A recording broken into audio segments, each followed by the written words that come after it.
नमस्कार दोस्तों, मैं धीरज चौहान एक बार फिर से आपके अपने YouTube चैनल DS लर्निंग पर आपका स्वागत है।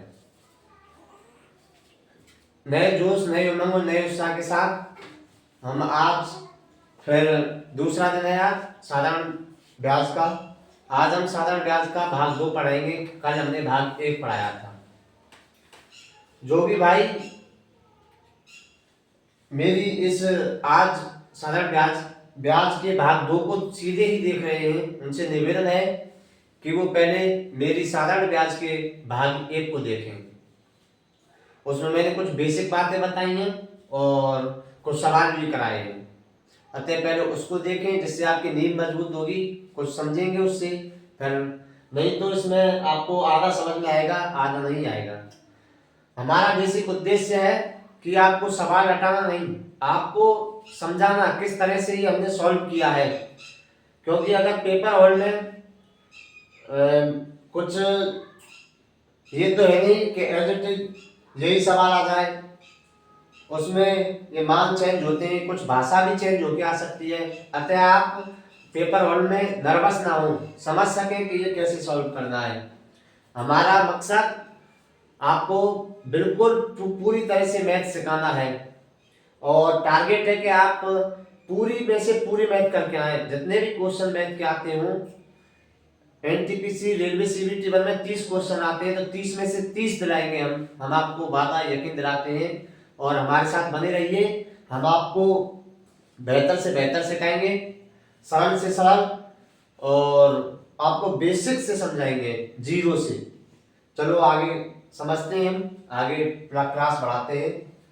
कुछ सवाल हमने कल कराए थे जिसमें हमें वर्ष दी हुई थी, महीने दिए हुए थे और समय दिन दिए हुए थे। एक सवाल है 12% प्रति वर्ष की दर से 5 जनवरी 2007 से 20 अप्रैल 2007 तक 7,300 रुपए का सरल ब्याज कितना होगा। मेरे दोस्तों, इसमें ना तो वर्ष है, ना दिन दिए हुए प्रॉपर, ना ही महीना दिया हुआ है। इसमें हमें निकालने हैं। तो भैया अगर ऐसे दिए हुए हो तो कैसे निकालते हैं? देखो 5 जनवरी से स्टार्ट हो रही है तो 5 तारीख से मान लो कि इसने पैसे किसी से लिए, तो 5 तारीख से 6 तारीख जब एक दिन होगा, अर्थात जनवरी 31 की होती है, उसमें से 5 दिन ये घट जाएंगे तो जनवरी के कितने दिन बचे? 26 दिन। देखो कैसे निकालते हैं इसको। 5 जनवरी निकालते हैं 5 जनवरी से 20 अप्रैल,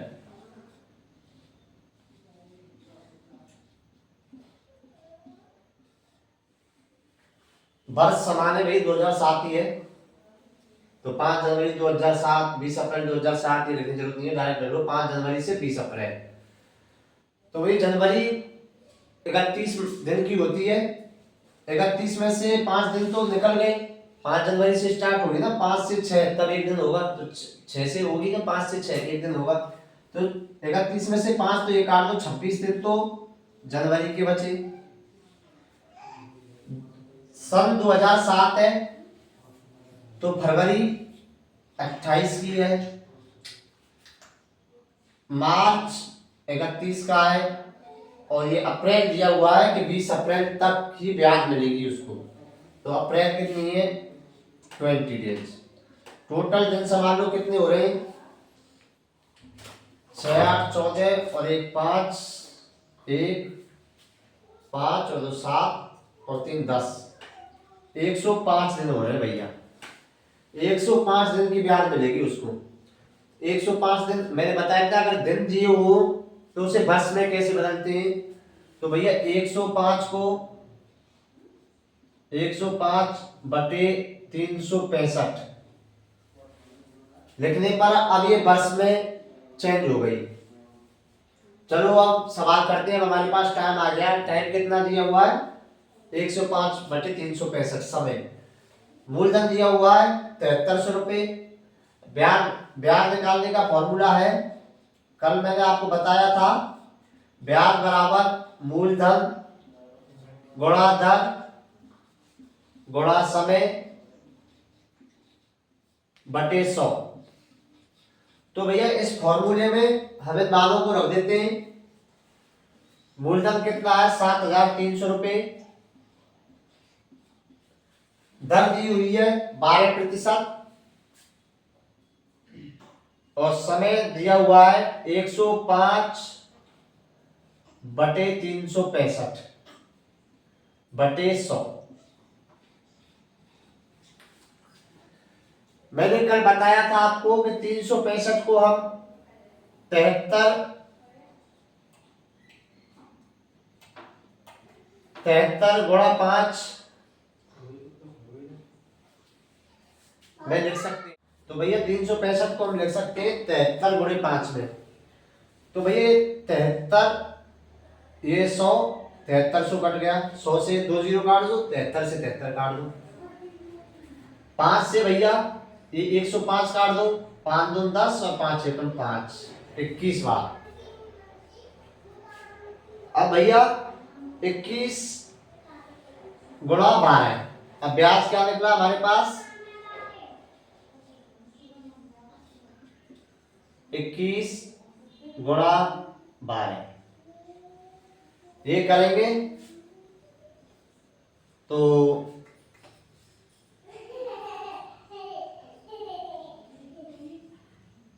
252 रुपये ब्याज मिलेगी हमें। कुछ नहीं, पहले समय निकालना है सवाल में बस कि 5 जनवरी से 20 अप्रैल तक कितने दिन हो रहे हैं। दिनों को वर्ष बदल दो, दिन को वर्ष में बदल दो, मतलब 365 से भाग दे दो दिनों को, तो वो वर्ष में बदल जाएंगे, और फॉर्मूले में फिर इन मानों को रख देते हैं। उत्तर आता है हमारे 252 रुपये। चलो नेक्स्ट क्वेश्चन देखते हैं। तो भैया ये नेक्स्ट सवाल है दूसरा, 5 जनवरी से 31 मई तक 8% की दर से 4500 पर ब्याज होगा। अभी हमने एक सवाल किया था इससे पहले, ऐसा ही है सवाल। इसमें 5 जनवरी से 31 मई, इसमें दिन निकालने के कितने दिन तक हमें ब्याज मिलेगा। तो भैया अगर हमारी ये क्लास आपको समझ में आ रही हो तो लाइक करें, शेयर करें और सब्सक्राइब करें, और हमें बताएं कि आपको क्या समझ में आ रहा है कि नहीं आ रहा। तो भैया 5 जनवरी, तो जनवरी 31 की 5 निकाल दो, जनवरी में बचे 26 दिन।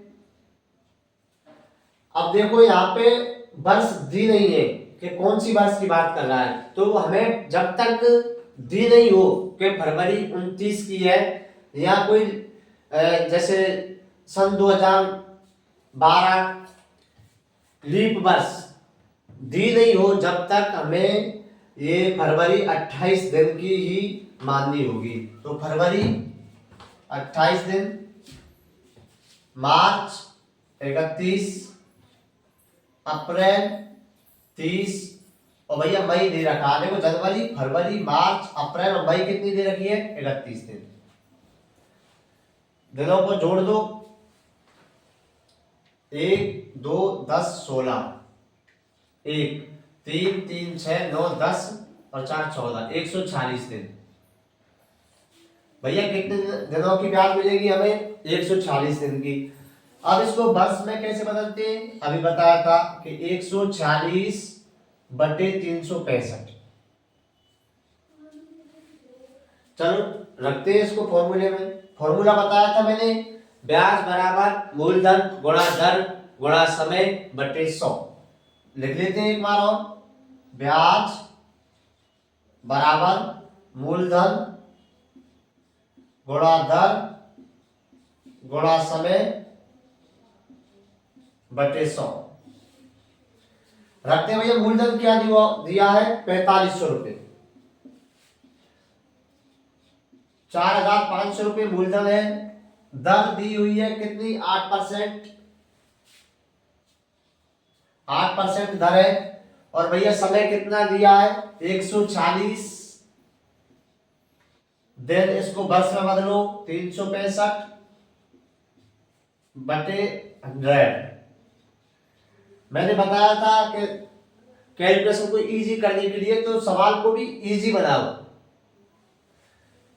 तो भैया 365 है, इसको 73 गुणे 5 में लिख सकते हैं हम इसको। अब देखो ये 2 जीरो से ये दो जीरो काट दो, ये 73 से 146 2 बार कट गया, और भैया ये 5 से ये 45 9 बार कट गया, 9 8 72 और 72 तो 144। तो भैया कितने रुपए ब्याज? 144 रुपए ब्याज प्राप्त होगी हमें। इसमें इन सवालों में हमें सिर्फ दिन निकालने होते हैं कि इतने से जनवरी में 26, फरवरी में 28, और इस तरह से दिन निकाल के और फॉर्मूले में हम रख देते हैं। बस ये ध्यान रखो कि दिनों को वर्ष में बदलने के लिए 365 का भाग देते हैं, और माह को वर्ष में बदलने के लिए माह मतलब 12 का। कितने माह का एक वर्ष होता है? 12 माह का। तो 12 का माह दिया हुआ हो तो 12 का भाग, और दिन दिए हो तो कितने दिनों की एक वर्ष होती है? 3 से 65 दिनों की एक वर्ष होती है। तो भैया दिन दिए हुए 140 भाग दे दो 365 का, ये वर्ष बन गए। हम आपको आसान से आसान कैलकुलेशन, और यहां तक हो कि आप मन में कैलकुलेशन करें, जिससे कि आपको परीक्षा हॉल में सवाल करने में काफी आसानी होगी, काफी टाइम बचेगा। अगर आप कैलकुलेशन में को काफी बड़ा करोगे तो पेपर में पहले ही काफी टाइम कम मिलता है। मैथ रीजनिंग के काफी सवाल होते हैं एनटीपीसी ग्रुप डी में। तो भैया टाइम को बचाने के लिए फास्ट कैलकुलेशन, और कैलकुलेशन अगर सरल कैलकुलेशन है तो ज्यादा से ज्यादा मन में कैलकुलेट करना सीखें। सरल कैलकुलेशन को भी अगर आप पेन और कॉपी से करोगे तो आपका ये माइंड विकसित नहीं हो पाएगा पूर्ण रूप से। अगर इसको तीव्र करना है तो आप माइंड में कैलकुलेशन करना सीखें। अगर टफ कैलकुलेशन है, टफ सवाल है, वो तो पेन कॉपी से होगा ही, लेकिन सरल को तो आप माइंड से करना सीखें। चलो नेक्स्ट सवाल देखते हैं। तो भैया ये नेक्स्ट सवाल है, हमने अभी तक जो सवाल किए थे उनसे थोड़ा एक स्टेप आगे है, ये सवाल थोड़ा अलग है। चलो देखते हैं सवाल को, ये क्या कह रहे हैं। कितने समय में 150 रुपए का 8% प्रति वर्ष की दर से ब्याज 800 रुपए का 4.5% की दर से 3 वर्ष के ब्याज के बराबर होगा। मतलब ये कह रहे हैं कि कोई दो मूलधन दे रखे हैं इन्होंने और दर दी हुई है। ये बोल रहे हैं अलग अलग दर दी हुई है, और एक जो मूलधन दे रखा है उसकी समय दिया हुआ है, दूसरे का समय निकालना है हमें। एक कंडीशन क्या दे रखी है कि भैया उनकी ब्याज बराबर है। मतलब दोनों दो मूलधन है भैया, उन दोनों की ब्याज बराबर है। देखो मूलधन अलग अलग है पर और दर रेट भी अलग अलग दी हुई है, लेकिन ब्याज समान है। ब्याज समान है तो क्या होगा? मन में सोचो क्या होगा जब अलग अलग मूलधन है, दर अलग अलग है, तो भैया समय में तो अलग होगा ना। समान समय नहीं हो सकता। समान समय होगा तो ये सवाल ही गलत होगा, फिर ब्याज समान ही नहीं हो सकती। चलो देखते हैं इसको दो तरीका से कर सकते हैं हम। एक तो इसको नॉर्मल तरीका से कर सकते हैं, जैसे हम फॉर्मूले से करते हैं कि समान लिख दो, दोनों को समान ब्याज ज्ञात कर लें, जैसे मूलधन गुणा दर गुणा समय बटे 100। देखो चलो करते हैं इसको। पहले का मूलधन दिया हुआ है 150 रुपए, रेट दी हुई है 8%, समय इसका निकालना है, समय मान लो t वर्ष बटे 100। भैया ये किसका फॉर्मूला है? ये ब्याज निकालने का। देखो मूलधन गुणा दर गुणा समय बटे 100 मतलब ब्याज, मतलब ये ब्याज निकलेगी, इससे बराबर कर दो इस ब्याज को। ये खुद कह रहे हैं ना कि ब्याज बराबर है, बराबर कर दो ब्याज को। चलो करते हैं। आगे क्या कह रहे हैं 800 रुपये मूलधन है और दर क्या दी हुई है 4.5%। इसको आगे सॉल्व करते हैं तो 4 2 8 9/2 मूलधन क्या दिया हुआ है 800 रुपये। दूसरी कंडीशन है, ये पहली कंडीशन हो गई, बराबर की बोल रहे हैं तो बराबर करते हैं। तो दूसरी कंडीशन में 800 रुपये मूलधन है और 4.5%, देखो इसको लिखते हैं 4.5%। तो भैया इसको सॉल्व करते हैं, 4 2 8 और 1 9, 9/2, 9/2। ये क्या दिया हुआ है, रेट दी हुई है दूसरी कंडीशन की, क्या 9/2। इस कंडीशन में भैया ये समय दिया हुआ है कि 3 वर्ष है, गुणा 3/100। तो भैया इसे आगे सॉल्व करते हैं फिर हम। ये इस 100 से इस 100 को काट देते हैं और ये 0 से ये 0 मत काटो, ये 8 से काट दो इसको 100 बार और ये 50 से काट दो 3 बार, 50 से काट दो 2 बार। ठीक है भैया, ये 3 से ये 3 काट दो। अब टी बराबर कितना बचा 9 ये 2 ये, तो और 2 से ये काट दो 2, तो टी बराबर कितना है भैया 9 वर्ष। इसका आंसर कितना है भैया, टी बराबर 9 वर्ष। देखो कुछ नहीं, फॉर्मूले में मान रखे थे कितने समय में 150 रुपए का 8% प्रति वर्ष की दर से ब्याज 800 का 4.5% की दर से 3 वर्ष के ब्याज के बराबर होगा। तो भैया हमने ब्याज बराबर कर दी और इसको सॉल्व कर दिया। और इसे दूसरे मेथड से भी कर सकते हैं, वो कैसे, देखो कि पहले मूलधन दिया हुआ है और दर दी हुई है, लेकिन क्या नहीं दिया समय, वो समय निकाला ना हमने, ये इसका समय निकाला, इसका जो दिया हुआ था दूसरे वाले की दूसरी कंडीशन का समय तो दिया है 3 वर्ष, लेकिन पहली कंडीशन का समय निकाला था 9 वर्ष। अच्छा 9 वर्ष की 150 रुपए की 8% से ब्याज और 800 रुपए की 4.5% से 3 वर्ष की ब्याज समान होगी। अब देखो भैया 800 रुपए का 4.5% की दर से 3 वर्ष का ब्याज निकालते हैं, पहले निकालो भैया। 800 रुपए का, ये मेथड 2 है भैया, दूसरे मेथड से कर रहे हैं, मेथड 2 से 800 रुपए का 4.5% की दर से 3 वर्ष का ब्याज बटे 100। 100 से 1 काट दो भैया 8, 2 से 1 काट दो 4 और 9 चौक 36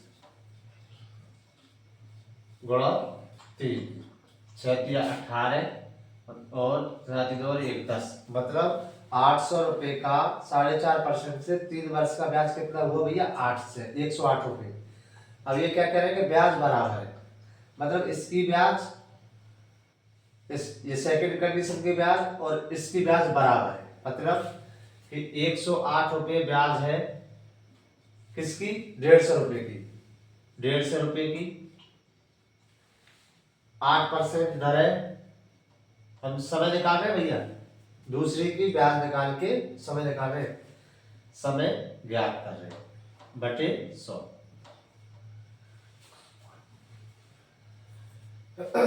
अब भैया इससे काट दो 50 से 200 और 50 दिया 150, 3 से इसको काट दो 3 या 9 और 18, ये कट गया भैया। अब 2 से ये 4, 2 से इस 8 को काट दो 4 बार, क्या बचा टी बराबर क्या बचा 36/4, टी बराबर 36/4, 9 चौक 36, 9 वर्ष। ये दूसरे मेथड से किया भैया हमने। दूसरे मेथड से कैसे किया, क्योंकि दूसरे का हमारे पास मूलधन और दर और वर्ष दिया हुआ था, इसकी ब्याज निकाल ली, इन्होंने कहा था कि ब्याज बराबर है, तो हमने ब्याज बराबर है मतलब इसकी ब्याज 108 दे दी, तो इसकी भी 108 ब्याज है, क्योंकि ब्याज बराबर है, मूलधन 1.5 से दिया हुआ है, दर 8% दी हुई है, समय निकाल लो, इजी सवाल है। ये भैया नेक्स्ट सवाल है अपना, ये अभी तक जो सवाल कराए थे उनसे थोड़ा डिफरेंट सवाल है, ये थोड़ा अलग टाइप का सवाल है सब उसी तरह से, एक ही फॉर्मूले से होते हैं, एक ही फॉर्मूला का बेसिक, उससे हम ये सारे सवाल कर सकते हैं साधारण ब्याज के। जो बेसिक फॉर्मूला बताया था, ब्याज बराबर मूलधन गुणा दर इंटू समय बटे 100। चलो करते हैं इससे। ये कह रहे हैं, मैं एक बार बोल के बता देता हूँ सवाल को। 2665 रुपये को दो भागों में इस प्रकार बांटा गया कि प्रथम भाग पर 3% प्रति वर्ष की दर से 8 वर्ष में अर्जित ब्याज, द्वितीय भाग पर 5% प्रति वर्ष की दर से 3 वर्ष में अर्जित ब्याज के बराबर हो, तो दूसरा भाग क्या है? भैया ये कह रहे हैं कि 2665 रुपये थे, 2665 रुपये थे इनके पास, इन्होंने उसको दो भागों में बांट दिया। अब वो बांटा कैसे कि पहले भाग को 3% दर से 8 वर्ष के लिए, तथा दूसरे भाग को कैसे बांटा है? कुछ भाग दिया था 2665 में से, कुछ भाग दिया था इन्होंने 3% प्रतिवर्ष ब्याज की दर से 8 वर्ष के लिए, जो शेष बचा भाग वो दिया था इन्होंने 5% की ब्याज पे 3 वर्ष के लिए। लेकिन उनका दोनों का ब्याज समान है, जो अभी इससे पहले सवाल कराया था उसी तरह से, लेकिन इसमें राशि को दो भागों में बांटा गया है। चलो करते हैं इसको। तो भैया पहले तो इसको चलो बेसिक तरह से ही करते हैं। मूलधन कितना है यहाँ पे? मूलधन दिया हुआ है 2665 रुपये। अभी कह रहे भैया इसको दो भागों में बांटा है, दो भाग। माना पहले को इन्होंने x भाग में बांटा है, इन्होंने पहले धन को x भाग में बांटा है, तो भैया दूसरा भाग क्या है? ये पहला भाग हो गया, तब दूसरा भाग कौन क्या होगा? दूसरा भाग होगा भैया 2665 माइनस x। मतलब टोटल रुपए कितने थे? 2665, उसमें से कुछ रुपए माना कुछ x है, x दे दिए, तो अब 2665 में से x घटेगा ना, तभी तो वो दूसरा भाग होगा। तो 2665 माइनस x, ये शेष भाग है, ये दूसरा भाग है। अब इसको सॉल्व करते हैं। तो भैया x भाग को देखो, मूलधन x दर प्रथम भागी तो ये x 3% दर पे दिया था, 8 वर्ष के लिए दिया है, बटे 100।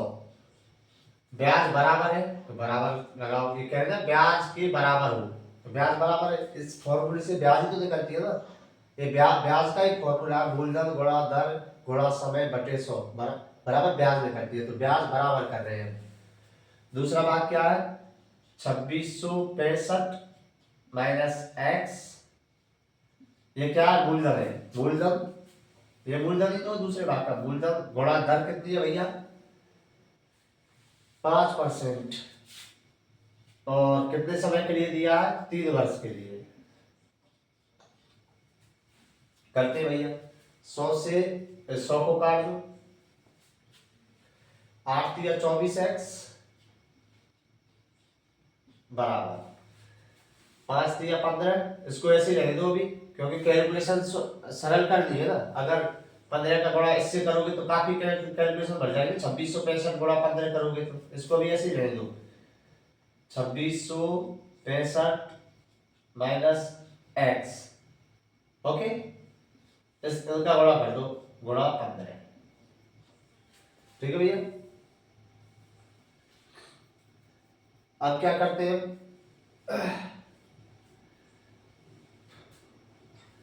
अब इनका गुणा करते हैं अंदर, चलो कैसे? 24x बराबर 2665 गुणा 15, ऐसे कर दो, ठीक है, माइनस फिर 15 का ऐसे कर दो, 15x। अब देखो 24x है बराबर 2665, 2665 इसका किया ऐसे गुणा, गुणा 15, ये माइनस का चिन्ह लगाया माइनस, अब 15 का ऐसे x से गुणा किया तो 15x। अब भैया देखो ये माइनस का अगर 15x है, इधर जाएगा ये तो प्लस का हो जाएगा, तो 24x प्लस 15x 39x, ये क्या हुआ 39x बराबर, अब इसको रख दो ऐसे 2665 गुणा 15, इसको गुणा मत करो भी, क्या पता कट जाए, गुणा मत करो इसे अभी, ठीक है भैया।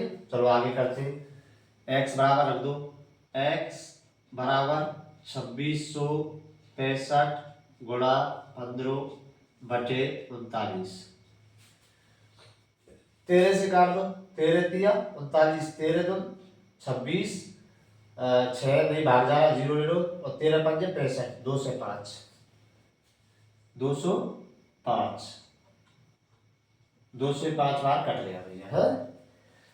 3 से इसको काट लो, 15 में 5 15, अब 205 गुणा 5, 205 गुणा 5 पचम 25 और 5 दुआ 10, 1025 रुपए। ये क्या है भैया x का मान, मतलब पहला भाग निकला है ये, लेकिन इन्होंने पूछा क्या है दूसरा भाग क्या होगा। पहला भाग निकल गया हमारे पास, क्या निकला भैया पहला भाग,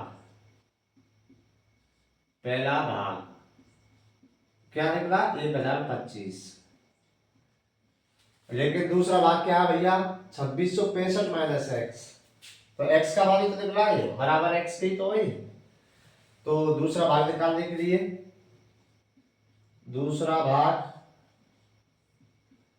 बराबर, तो 2665 माइनस 1025, घटा दो भैया,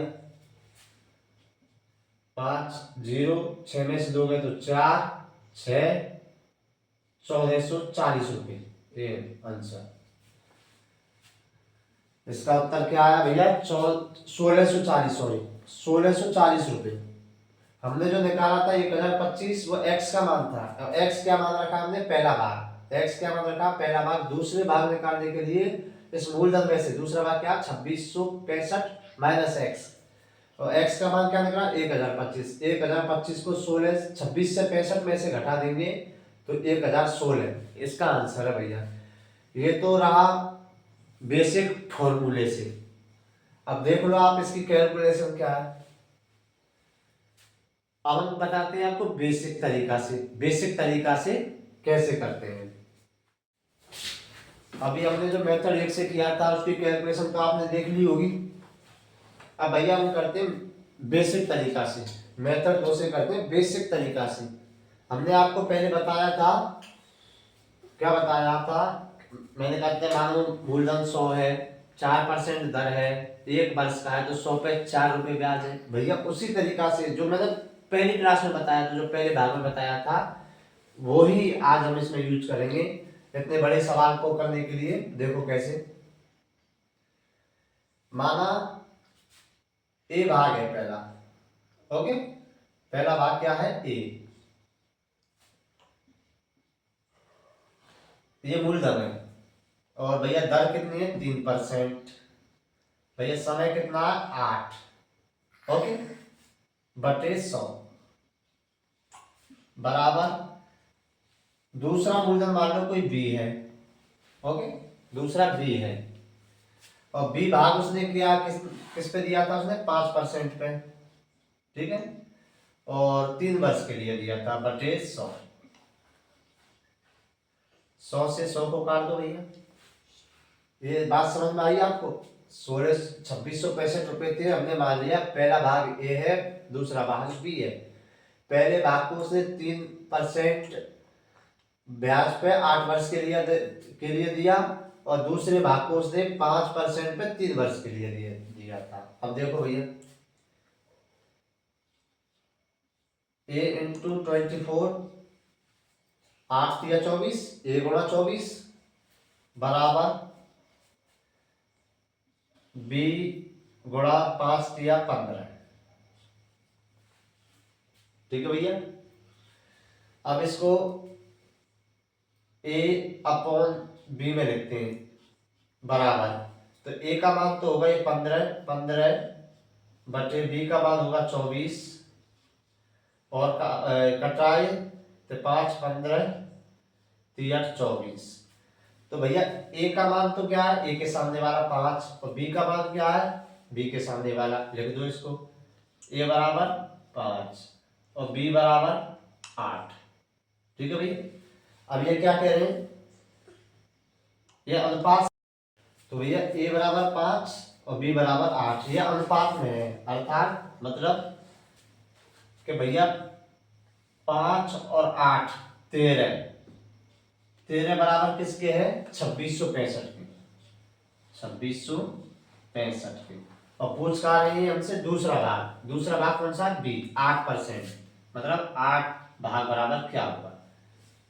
ठीक है भैया, चलो करते हैं इसको, 2665 गुणा 8 बटे 13, 13 से काट दो इसको, 13 दूनी 26, 0 13 पंजे 65, ये कट गया भैया 200, 13 दूनी 26, 0 205 बार कट गया। अब क्या बचा हमारे पास, 205 गुणा 8, 8 पंच 40 और 8 दून 16, 1640। ये क्या निकाला है हमने, दूसरा भाग, बी का भाग, ये 8 अनुपात बराबर निकाला है भैया। ये अनुपात में करा था हमने, ये सवाल बहुत ही सरल है, इजी है काफी। ए का मान कितना निकला था 5 और बी का मान कितना निकला था 8, टोटल कितनी हो गई है 8 5 13, मतलब इन दोनों का योग 13 है, लेकिन सवाल में क्या 2665, मतलब 13 अनुपातों का मान 2665 है, तो 8 अनुपात का मान क्या होगा, तो 1640 है। इसी तरह से भाई हमारे साथ बने रहिए और आसान से आसान बेसिक से आपको समझाएंगे, कोशिश करेंगे आपको सरल से सरल देने की हम, और समझाने की कोशिश करेंगे कि किस तरह से सवाल आते हैं, किस तरह से उनको कितने तरह से किया जा सकता है। आपको जो उचित लगे उस तरह से एक प्रकार से करिए और ज़्यादा से ज़्यादा प्रैक्टिस करिए।